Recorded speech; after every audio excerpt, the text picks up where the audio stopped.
বন্ধুরা আজকে কলেজে আমার প্রথম দিন। গাইস আজকে কলেজ নতুন স্টুডেন্ট আসছে, ওর খাতিরদারিতে যেন কোনো কমতি না হয়। আরে এটা কি মনে হচ্ছে আমাকে ফাঁসানোর জন্য। আরে দাঁড়া, তুমি পড়ে যাওয়া থেকে বেঁচে গেলে কেমনে?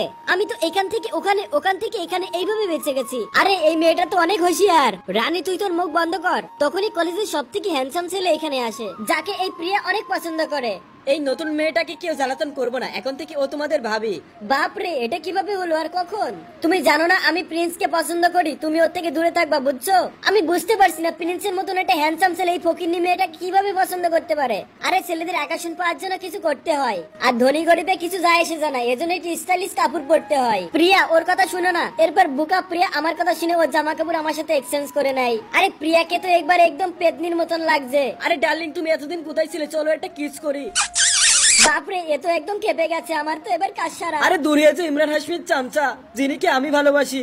না, যিনিকে আমি ভালোবাসি, যিনি শুধু আমার, না যিনি শুধু আমার। বন্ধুর এরপরে তো দুইজন আমাকে পাগল করে ছাড়লো। এরপর কি হলো দেখতে পারবে পার্ট 2 তে। পার্ট 2 দেখার জন্য ভিডিওতে লাইক করে চ্যানেলটা সাবস্ক্রাইব করে দাও, কমেন্টে পার্ট 2 লেখো।